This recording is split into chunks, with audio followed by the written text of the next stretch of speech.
जय महाकाल। आद्यकारी शक्ति साधना केंद्र में आपका स्वागत है। मैं आचार्य पंडित अमित द्विवेदी आज आपको हमजात साधना के विषय में बताने जा रहा हूँ। हमजात का अर्थ है हमारी परछाई, और इसी को हिंदी भाषा में, इसी को हिंदू धर्म की सभ्यता के अनुसार इसे छाया पुरुष कहा जाता है। छाया पुरुष और हमजात दोनों एक ही हैं, किंतु इन्हें सिद्ध करने की विधियाँ अलग अलग हैं और क्रियाएं भी अलग अलग हैं, क्योंकि यहाँ आपको परछाई को निर्मित करके ही आपको साधना करनी होती है। अब परछाई निर्मित करने के लिए साधक ऐसा भी कर सकता है कि वो शीशे में अपनी परछाई देखे, वो ऐसा भी कर सकता है कि वो सूरज की तरफ अपनी पीठ करके खड़ा हो जाए। दोपहर के समय में, रात्रि काल में करना है तो कुछ तरीके ऐसे हैं जिसमें रात्रि काल में आपको कमर के पीछे सरसों के तेल का दीपक प्रज्वलित करना होता है, तो उसमें आपकी परछाई आगे बन जाएगी। तो मैं आपको बताना चाह रहा हूँ कि हमजात वास्तव में हैं कौन। हमजात कोई मानसिक शक्ति नहीं है। कुछ लोग इसे मानसिक शक्ति मानते हैं कि मन के द्वारा उत्पन्न एक कृत्रिम ऊर्जा है, किंतु ऐसा है नहीं। हमजात वास्तव में एक ऐसी योनि है, जिस प्रकार से जिन, इसी प्रकार से हमजात एक योनि है जो जब भी आपके सामने किसी भी साधक या साधिका के समक्ष अगर ये उपस्थित होते हैं तो ये सदैव परछाई के रूप में, प्रतिबिंब के रूप में ही आपके समक्ष उपस्थित होंगे। तो एक बात यहाँ पर आपको ये समझनी होगी कि हमजात साधना क्यों करें, ये आपके लिए कैसे सहायक हो सकता है। हमजात साधना करने से साधक को बहुत से फायदे हो सकते हैं। जैसे हमजात में एक स्पर्श शक्ति प्राप्त करने की भी क्षमता होती है। सामान्यतः किसी भी प्रेत को स्पर्श शक्ति देने की क्रिया बहुत जटिल होती है, जिसमें समय लग जाता है, किंतु हमजात लेकिन एक बात यहाँ विशेष करनी होगी, यहाँ मानसिक शक्ति नहीं होने के बावजूद हमजात की साधना में आपका मन का दृढ़ होना, एकाग्रचित होना, अपनी परछाई पर केंद्रित हो जाना, ये सबसे आवश्यक है। क्योंकि यहाँ पे मंत्र की ऊर्जा से ज़्यादा, यहाँ बीजों किसका प्रभाव से ज़्यादा, यहाँ आपके मानसिक स्थिति के नियंत्रण का, आपकी मन स्थिति के नियंत्रण का सबसे विशेष महत्व होता है। मन पर पूर्णतः अधिकार कर लेने के उपरांत साधक यदि चाहे तो हमजात साधना के माध्यम से किसी के मन को नियंत्रित कर सकता है। साधक षटकर्मों में पारंगत हो सकता है। इसके अलावा तंत्र साधना के क्षेत्र में हमजात आपको अशरीरी शक्तियों के संपर्क में लाना और उनके विषय में आपको सचेत करना शुरू कर सकते हैं। एक बात का और विशेष ध्यान रखना होगा कि हमजात कभी द्रव्य ला करके सीधी मदद नहीं करते, लेकिन ये अप्रत्यक्ष रूप से आपके कार्यों को सिद्ध करने की शक्ति जरूर रखते हैं। अगर आप किसी प्रकार के मुकदमेबाजी या शत्रु बाधा से परेशान हैं तो वहां हमजात आपकी पूर्ण सुरक्षा कर सकते हैं और आपको वहां से बचा भी सकते हैं। हमजातों के अंदर ये विशेष गुण होते हैं, किंतु मानसिक एकाग्रता इसमें नितांत आवश्यक है।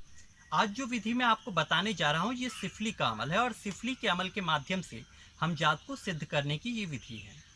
तो इस साधना में साधक को क्या करना होता है उसके विषय में ध्यान से सुने। साधक को चाहिए शनिवार के दिन पश्चिम दिशा की ओर मुँह करके बैठे।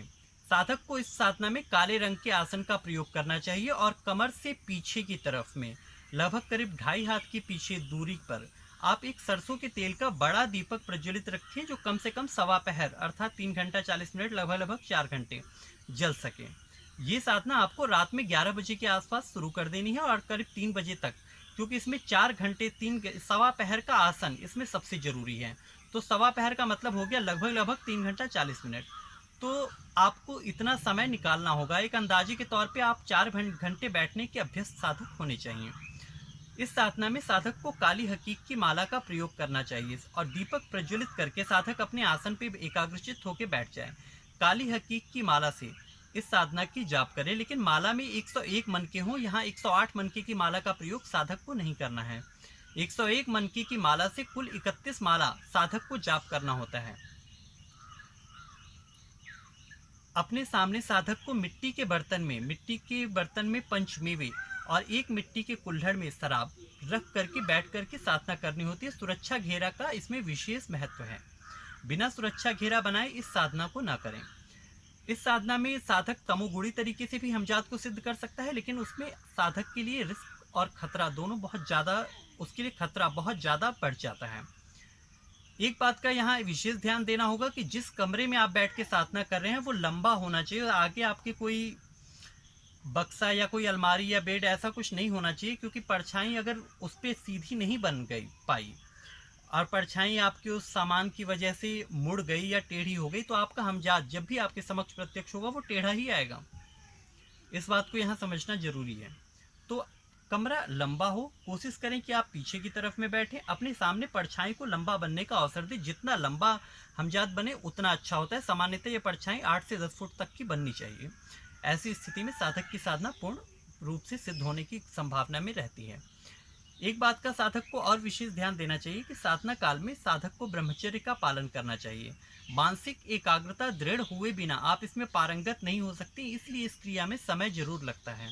ये साधना 1.25 महीने की जाती है। 40 दिन तक इसे निरंतर साधक को करना होता है। साधना काल में साधक किसी भी प्रकार का आहार विहार लेने के लिए स्वतंत्र होता है, क्योंकि सिफली का अमल है तो उसके लिए कोई इस प्रकार की विशेष बाध्यता नहीं होती। वो किसी भी प्रकार के नियमों का किंतु ब्रह्मचर्य अनिवार्य है, अन्यथा ये कारक साबित होंगे। ये फिर आपकी पत्नी को परेशान करना शुरू कर देंगे। तो इसलिए यहाँ ब्रह्मचर्य का विशेष ध्यान देना आवश्यक होता है।